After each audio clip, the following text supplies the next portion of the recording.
This is a course about justice, and we begin with a story.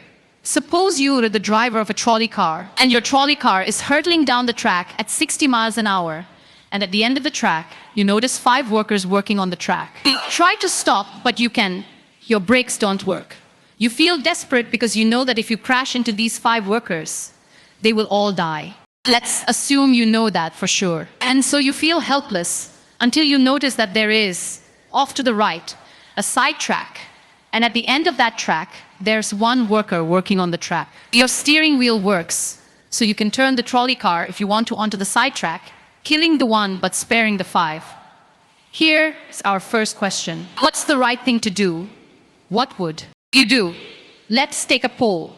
How many would turn the trolley car onto the side track? Raise your hands. How many would go? Keep your hands up, those of you who would go straight ahead. A handful of people would. The vast majority would turn. Let's hear first. Now we need to begin to investigate the reasons why you think it's the right thing to do.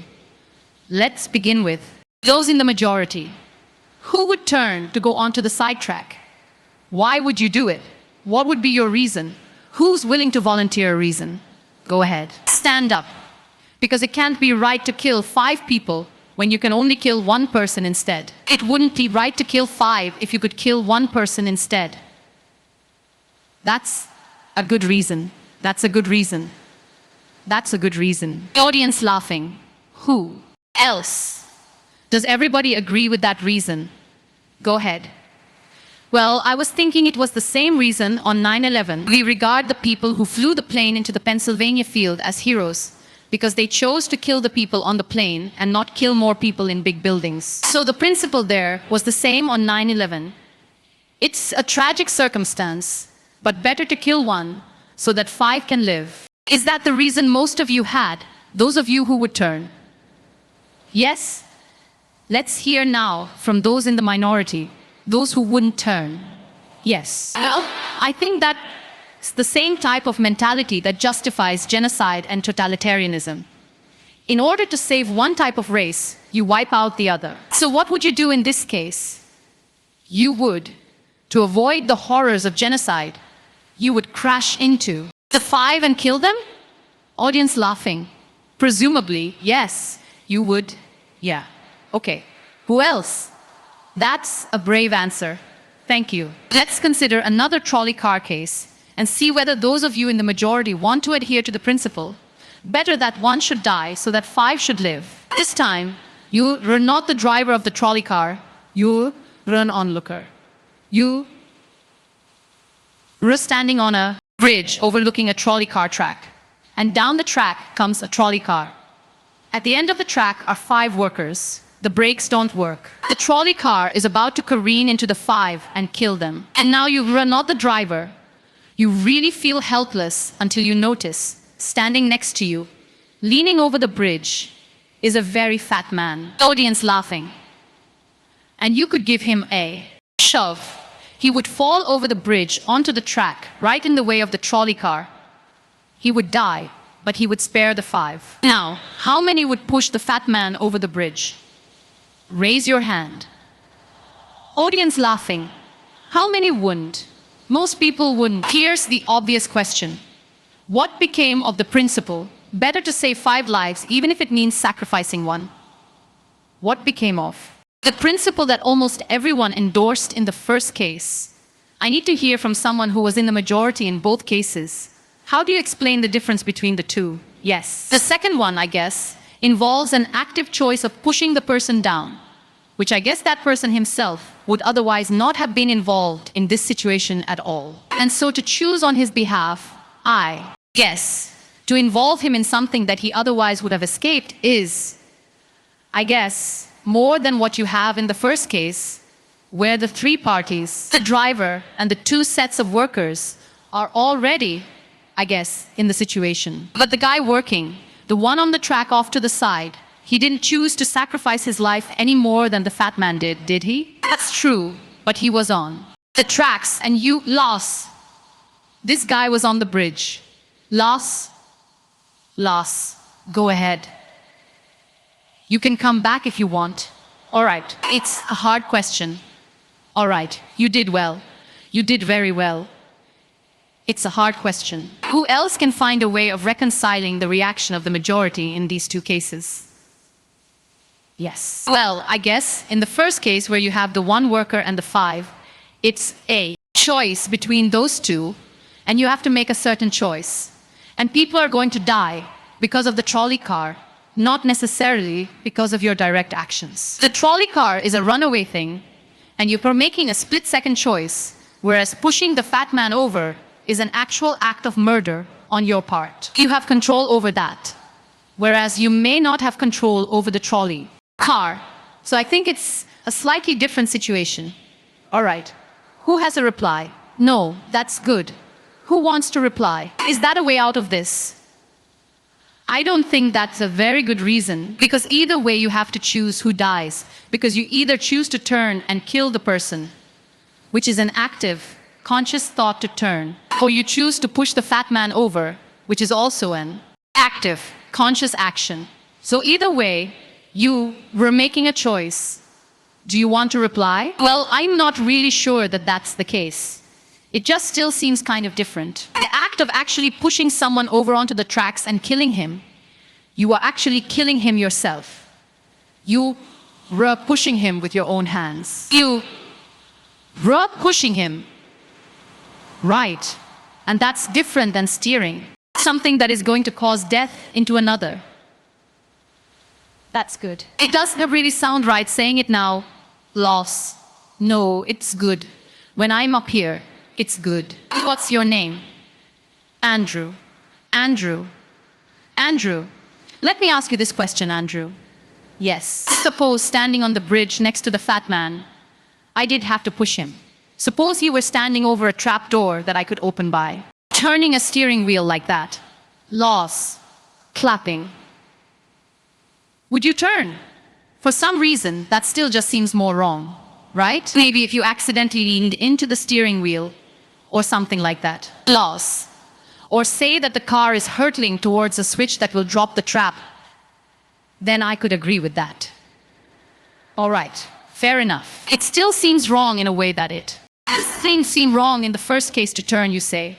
Well, and in another way, in the first situation, you were involved directly with the situation. In the second one, you were an onlooker as well.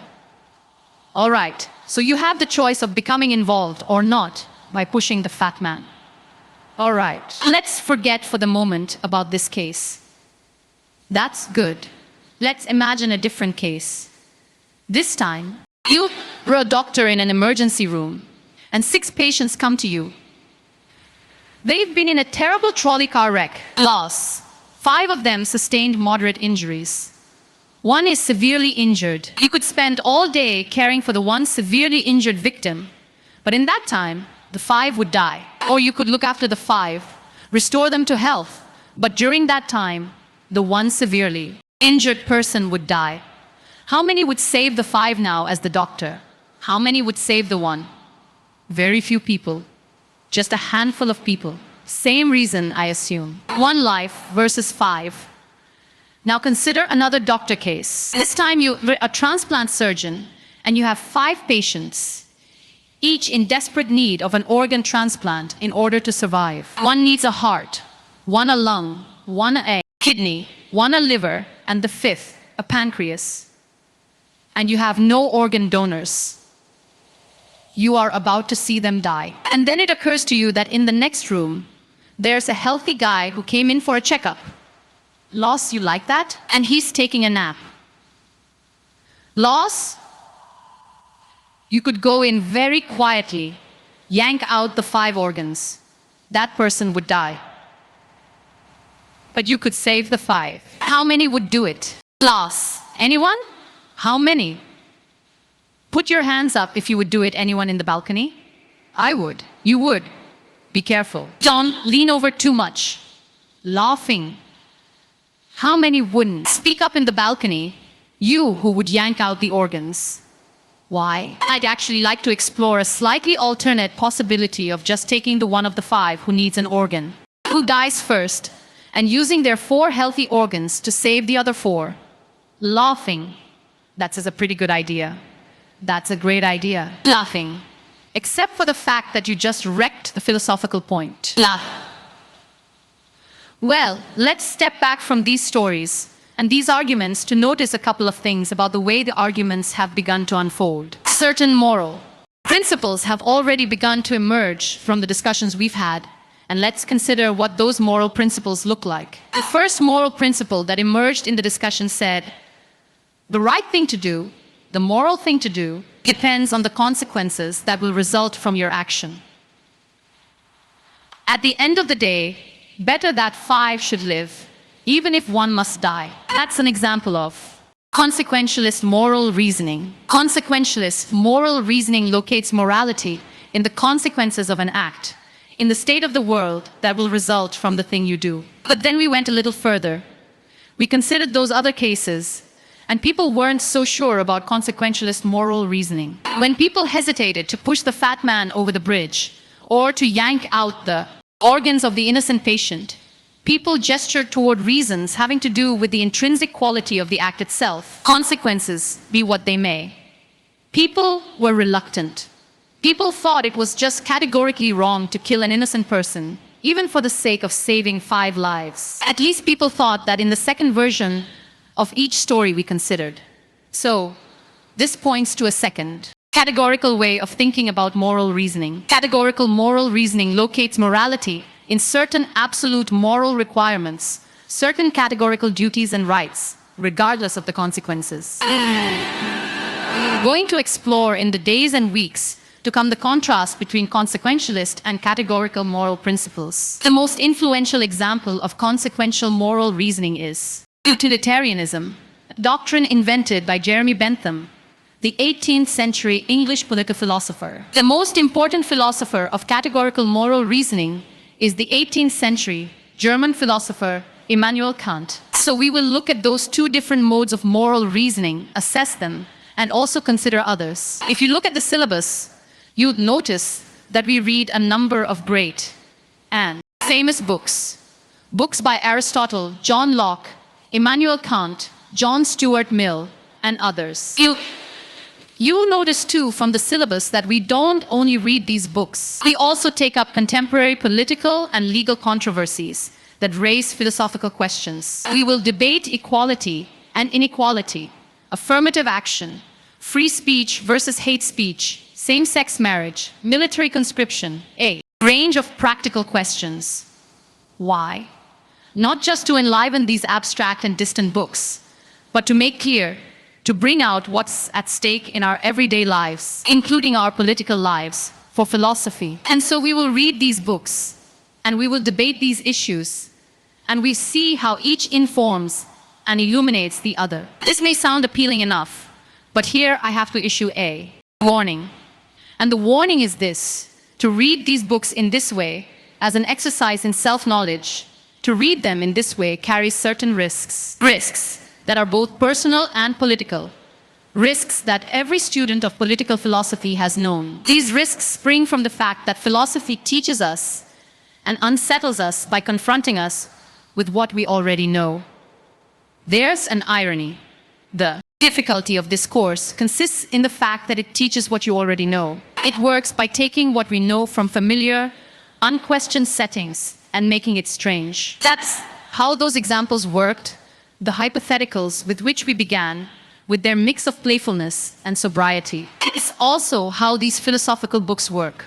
Philosophy estranges us from the familiar, not by supplying new information, but by inviting and provoking a new way of seeing. But, and here's the risk, once the familiar turns strange, it's never quite the same again. Self-knowledge is like lost innocence. However unsettling you find it, it can never be unthought or unknown. What makes this enterprise difficult, but also riveting, is that moral and political philosophy is a story, and you don't know where the story will lead, but what you do know is that the story is about you. Those are the personal risks.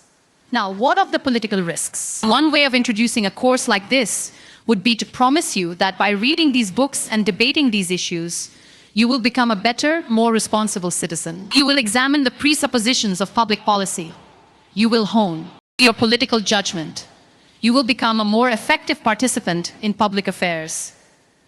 But this would be a partial and misleading promise. Political philosophy, for the most part, hasn't worked that way. You have to allow for the possibility that political philosophy may make you a worse citizen rather than a better one, or at least a worse citizen before it makes you a better one.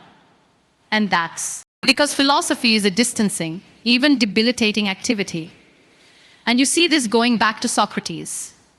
There is a dialogue, Gorgias, in which one of Socrates' friends, Callicles, tries to talk him out of philosophizing. Callicles tells Socrates, "Your philosophy is a pretty toy if one indulges in it with moderation at the right time of life. But if one pursues it further than one should, it is absolute ruin. Take my advice," Callicles says, "abandon argument. Learn the accomplishments of active life. Take for your models not those people who spend their time on these petty quibbles, but those who have a good livelihood and reputation and many other blessings." So Callicles is really saying to Socrates, quit philosophizing. Get real. Go to business school. Laughing. And Callicles did have a point. He had a point because philosophy distances us from conventions, from established assumptions, and from settled beliefs. Those are the risks, personal and political. And in the face of these risks, there is a characteristic evasion. The name of the evasion is skepticism. It's the idea, well, it goes something like this. We didn't resolve once and for all either the cases or the principles we were arguing when we began.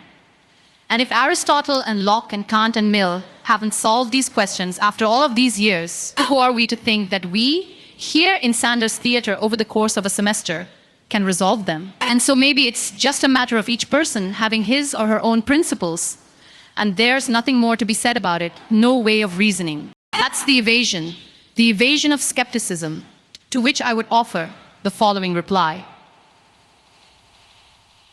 It's true, these questions have been debated for a very long time, but the very fact that they have recurred and persisted may suggest that though they were impossible in one sense, they were unavoidable in another. And the reason they are unavoidable, the reason they are inescapable, is that we live some answer to these questions every day.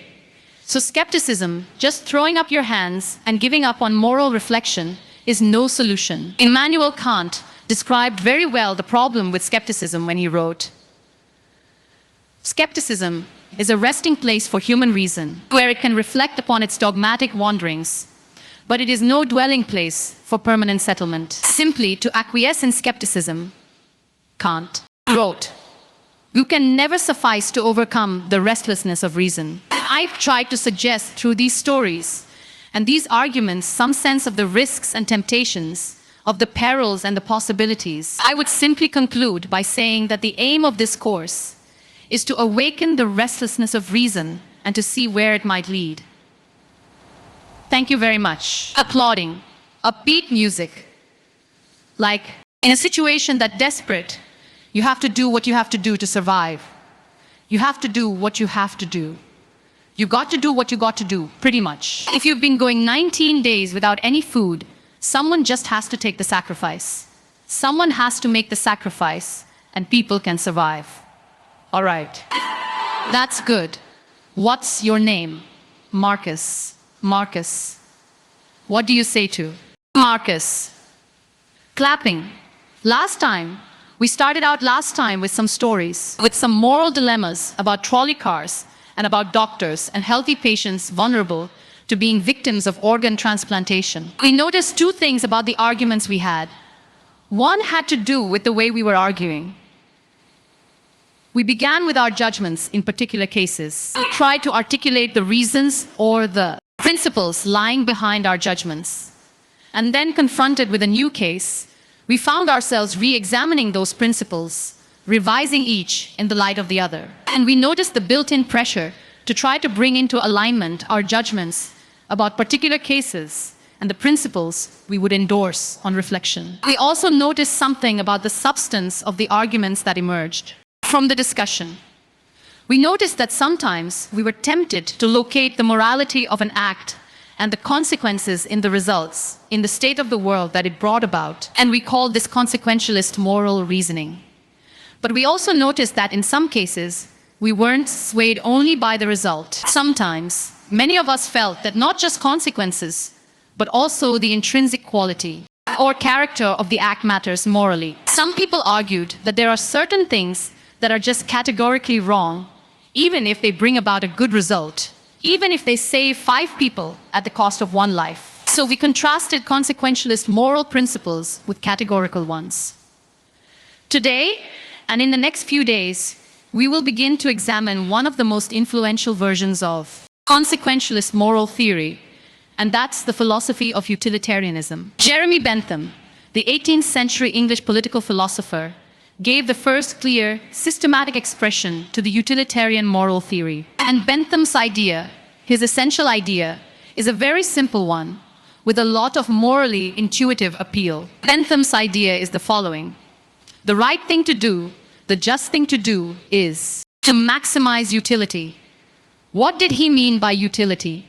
He meant by utility the balance of pleasure over pain, happiness over suffering. Here's how he arrived at the principle of maximizing utility. He started out by observing that all of us, all human beings, are governed by 2 sovereign masters, pain and pleasure.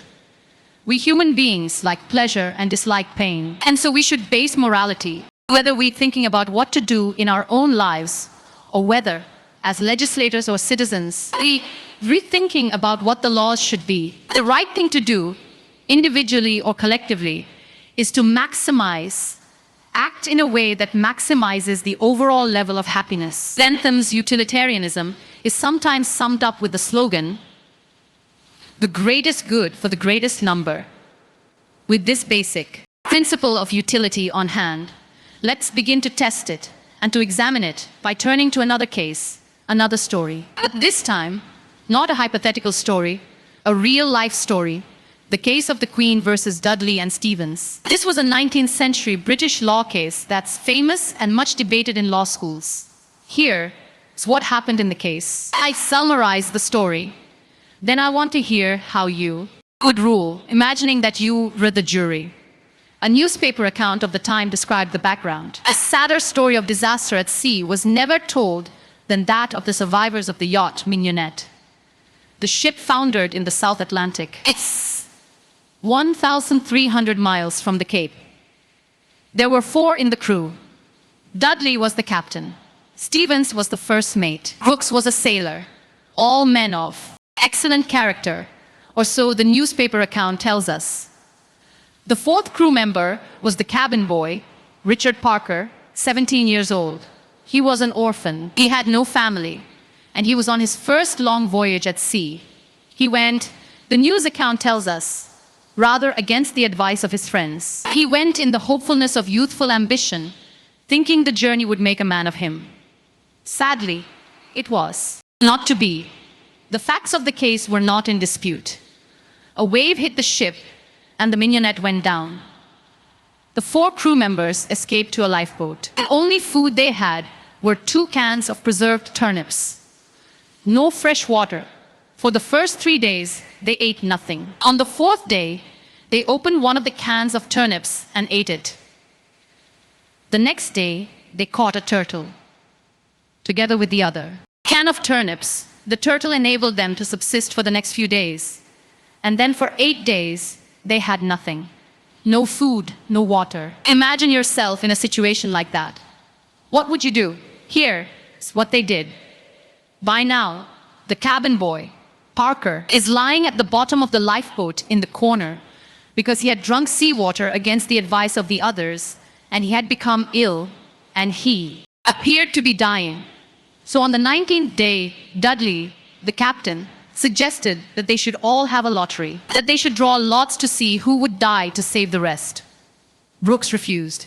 He didn't like the lottery idea. We don't know whether this was because he didn't want to take the chance, or because he believed in categorical moral principles. But in any case, no lots were drawn.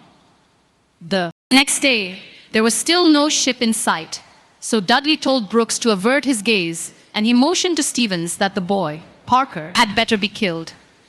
Dudley offered a prayer. He told the boy his time had come, and he killed him with a penknife, stabbing him in the jugular vein. Brooks emerged from his conscientious objection to share in the gruesome bounty. For 4 days, the three of them fed on the body and blood of the cabin boy. True story. And then they were rescued. Dudley describes their rescue in his diary with staggering euphemism, quote, "On the 24th day, as we were having our breakfast, laughing, a ship appeared at last. The three survivors were picked up by a German ship. They were taken back to Falmouth in England, where they were arrested and tried. Brooks turned state's witness. Dudley and Stephens went to trial. They did dispute the facts. They claimed they had acted out of necessity. That was their defense. They argued, in effect, better that one should die so that three could survive. The prosecutor wasn't swayed by that argument. He said murder is murder, and so the case went to trial. Now imagine you are the jury, and just to simplify the discussion, put aside the question of law, and let's assume that you, as the jury, are charged with deciding whether what they did was morally permissible or not. How many would vote not guilty, that what they did was morally permissible? And how many would vote guilty, what they did was morally wrong? A pretty sizable majority. Now let's see what people's reasons are, and let me begin with those who are in the minority. Let's hear first from the defense of Dudley and Stephens. Why would you morally exonerate them? What are your reasons? Yes, I think it is morally reprehensible, but I think that there's a distinction between what's morally reprehensible and what makes someone legally accountable. In other words, as the judge said, what's always moral is necessarily against the law, and while I don't think that necessity justifies theft or murder or any illegal act, at some point, your degree of necessity does, in fact, exonerate you from any guilt. Okay, good. Other defenders, other voices for the defense, moral justifications for what they did. Yes. All right, thank you. I just feel like in a situation that desperate, you have to do what you have to do to survive. You have to do what you have to do. You've got to do what you've got to do pretty much. If you've been going 19 days without any food, someone just has to take the sacrifice. Someone has to make the sacrifice, and people can survive. Right. And furthermore, from that, let's say they survive, and then they become productive members of society who go home and start a million charity organizations and this and that. They benefit everybody in the end. Yeah. I don't know what they did afterwards. They might have gone, and I don't know, killed more people, whatever, but what? Maybe they were assassins. What if they went home and they turned out to be assassins? What if they went home and turned out to be assassins? Well, you'd want to know who they assassinated, wouldn't you? That's true, too. That's fair. That's fair. Okay. I would want to be the assassin. All right. That's good. What's your name? Marcus. Marcus. All right.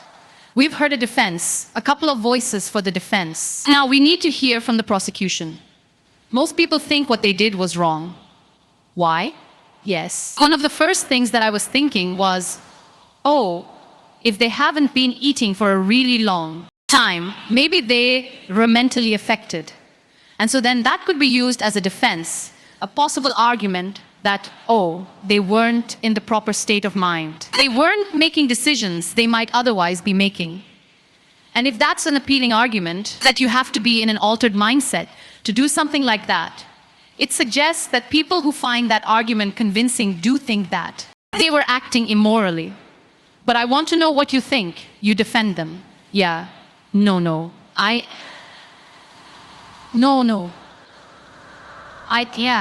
don't think that they acted in a morally appropriate way. And why not? What do you say? Here's Marcus. He just defended them. He said, you heard what he said. Yes, laws. Laws. That you've got to do what you've got to do in a case like that. Yeah. What do you say to Marcus? That there's no situation that would allow human beings to take the idea of fate or the other people's lives in their own hands, that we don't have that kind of power. Good. Okay. Thank you. And what's your name? Britt. Britt? Yes. Okay. Who else? What do you say? Stand up. I think. Wondering if Dudley and Stephen had asked for Richard Parker's consent in dying, if that would loss. Loss. Would that exonerate them from an act of murder? And if so, is that still morally justifiable? That's interesting.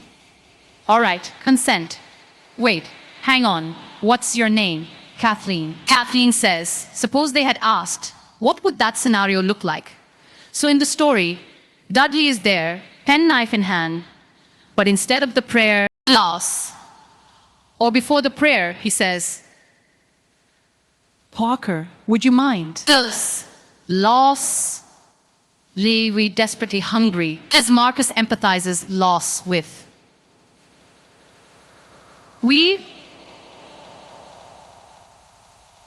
You're not going to last long anyhow. Yeah. You can be a martyr. Would you be a martyr? Yeah.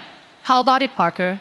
Loss, then. What do you think? Would it be morally justified then?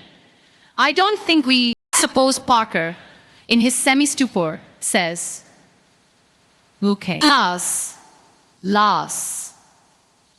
I don't think it would be morally justifiable, but I'm wondering if even then it wouldn't he'd be. No. You don't think that even with consent, it would be morally justified? There are people who want to take up Kathleen's consent idea and who think that that would make it morally justified. Raise your hand if it would, if you think it would. That's very interesting. Why would consent make a moral difference? Why would it? Yes. Well, I just think that if he was making his own original idea, and it was his idea to start with, then that would be the only situation in which I would see it being appropriate in any way, because that way you could make the argument that he was pressured. It's 3-1, or whatever the ratio was. Right. And I think that if he was making a decision to give his life, then he took on the agency to sacrifice himself, which some people might see as admirable, and other people might disagree with that decision. So if he came up with the idea, that's the only kind of consent we could have confidence in morally, then it would be okay. Otherwise, it would be coerced consent under the circumstances, you think. Is there anyone who thinks that even the consent of Parker would not justify their killing him? Who thinks that? Yes. Tell us why. Stand up. I think that Parker would be killed with the hope that the other crew members would be rescued. So there's no definite reason that he should be killed, because you don't know when they were going to get rescued. So if you kill him, it's killing him in vain. Do you keep killing a crew member until you rescued? And then you were left with no one, because someone's going to die eventually. Well, the moral logic of the situation seems to be that they would keep on picking off the weakest, maybe, one by one, until they were rescued. And in this case, luckily, they were rescued when 3 at least were still alive. Now, if Parker did give his consent, would it be all right, do you think, or not? No. No. It still wouldn't be right. And tell us why it wouldn't be all right. First of all, cannibalism, I believe, is morally incorrect, so you shouldn't be eating human anyway. So you loss. So cannibalism is morally objectionable. So then even on the scenario of waiting until someone died, still it would be objectionable. Yes. To me personally, I feel like it all depends on one's personal morals. And we can sit here and this is just my opinion. Of course, other people are going to disagree, but, well, we'll see. Let's see what their disagreements are, and then we see if they have reasons that can persuade you or not. Let's try that. All right. Now, is there someone who can explain, those of you who are tempted by consent, can you explain why consent makes such a moral difference? What about the lottery idea? Does that count as consent? Remember, at the beginning, Dudley proposed a lottery. Suppose that they had agreed to a lottery. Then how many would then say it was all right? Suppose there were a lottery, cabin boy lost, and the rest of the story unfolded. Then, how many people would say it was morally permissible? So, the numbers are rising if we add a lottery. Let's hear from one of you for whom the lottery would make a moral difference. Why would it? I think the essential element in my mind that makes it a crime is the idea that they decided at some point that their lives were more important than his, and that's the basis for really any crime.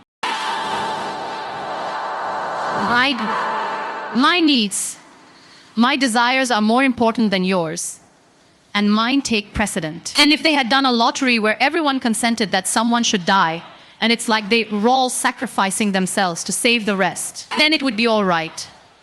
A little grotesque, but morally permissible. Yes. And what's your name? Matt. So Matt, for you, what bothers you is not the cannibalism, but the lack of due process. Lars, I guess you could say that, yeah. Right. And can someone who agrees with Matt say a little bit more about why a lottery would make it, in your view, morally permissible?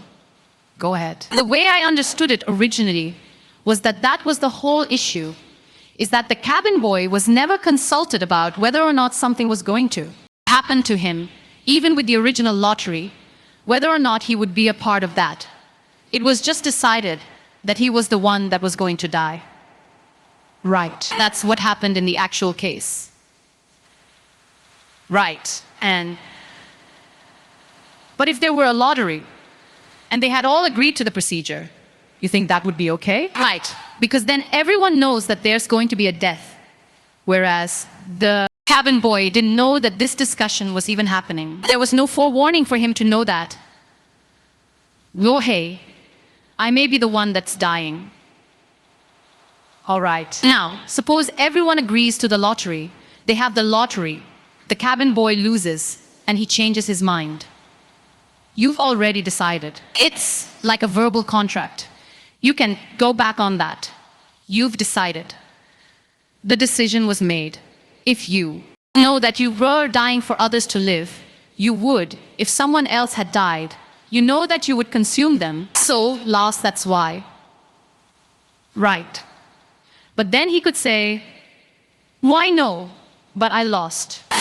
Lars, I just think that that's the whole moral issue, is that there was no consulting of the cabin boy. And that, right, that's what makes it the most horrible, is that he had no idea what was even going on. Right. That had he known what was going on, it would be a bit more understandable. All right, good. Now I want to hear, so there are some who think it's morally permissible, but only about 20%, led by Marcus. Lars. Then there are some who say the real problem here is the lack of consent, whether the lack of consent to a lottery, to a fair procedure, or Kathleen's idea, lack of consent at the moment of death. And if we add consent, then more people are willing to consider the sacrifice morally justified. I want to hear now finally from those of you who think even with consent, even with a lottery, even with a final murmur of consent by Parker at the very last moment, it would still be wrong. And why would it be wrong? That's what I want to hear. Yes. Well, the whole time I've been leaning towards the categorical moral reasoning, and I think that there's a possibility I'd be okay with the idea of a lottery, and then the loser taking it into their own hands to kill themselves so that there wouldn't be an act of murder. I still think that even that way, it's coerced. And also, I don't think that there's any remorse. In Dudley's diary, we were eating our breakfast. It seems as though he's just sort of like, oh, the whole idea of not valuing someone else's life. Right. So, that makes me feel like I have to take the categorical stand. You want to throw the book at him. Well, Lars, when he lacks remorse or a sense of having done anything wrong. Right. So, all right, good. Any other defenders who say it's just categorically wrong, with or without consent? Yes, stand up. Why? I think undoubtedly the way our society is shaped, murder's murder. Murder is murder in every way. And our society looks at murder down on it in the same light. And I don't think it's any different in any case. Good. Let me ask you a question. There were 3 lives at stake. Mima versus 1. Okay. The one, the cabin boy, he had no family. He had no dependents. Okay. These other 3 had families back home in England. They had dependents. They had wives and children. Think back to Bentham. Bentham says we have to consider the welfare, the utility, the happiness of everybody. We have to add it all up. So it's not just numbers 3 against 1. It's also all of those people at home. In fact, the London newspaper at the time and popular opinion sympathized with them, Dudley and Stephens. And the paper said, if they weren't motivated by affection and concern for their loved ones at home and their dependents, surely they wouldn't have done this. Yeah. And how is that any different from people on a corner with the same desire to feed their family? I don't think it's any different. I think in any case, if I'm murdering you two, advance my status, that's murder. And I think that we should look at that all in the same light, instead of criminalizing certain activities and making certain things seem more violent and savage. When in the same case, it's all the same. It's all the same act and mentality that goes into murder, necessity to feed your family. Suppose it weren't 3. Suppose it were 30. 300. One life to save. 300. Or in wartime, 3,000. Okay, suppose the stakes are even bigger. Suppose the stakes are even bigger. I think it's still the same deal. Do you think Bentham is wrong to say the right thing to do is to add up the collective happiness? You think he's wrong about that? I don't think he's wrong. But I think murder is murder in any case. Yeah, well, then Bentham has to be wrong. If you're right, he's wrong. Okay, then he's wrong. All right. Loss. Thank you. Well done. All right, let's step back from this discussion and notice how many objections have we heard to what they did. We heard some defenses of what they did. The defenses had to do with necessity, their dire circumstance, and implicitly at least, the idea that numbers matter. And not only numbers matter, but the wider effects matter. Their families back home, their dependents. Parker was an orphan. No one would miss him. So if you add up, if you tried to calculate the balance of happiness and suffering, you might have a case for saying what they did was the right thing. Then we heard at least 3 different types of objections. We heard an objection that said what they did was categorically wrong, like here at the end. Categorically wrong. Murder is murder. It's always wrong, even if it increases the overall happiness of society. A categorical objection. But we still need to investigate why murder is categorically wrong. Is it because even cabin boys have certain fundamental rights? And if that's the reason, where do those rights come from, if not from some idea of the larger welfare, or utility, or happiness? Question number 1. Others said a lottery would make a difference. A fair procedure, Matt said. And some people were swayed by that. That's not a categorical objection exactly. It's saying everybody has to be counted as an equal, even though at the end of the day, one can be sacrificed for the general welfare. That leaves us with another question to investigate.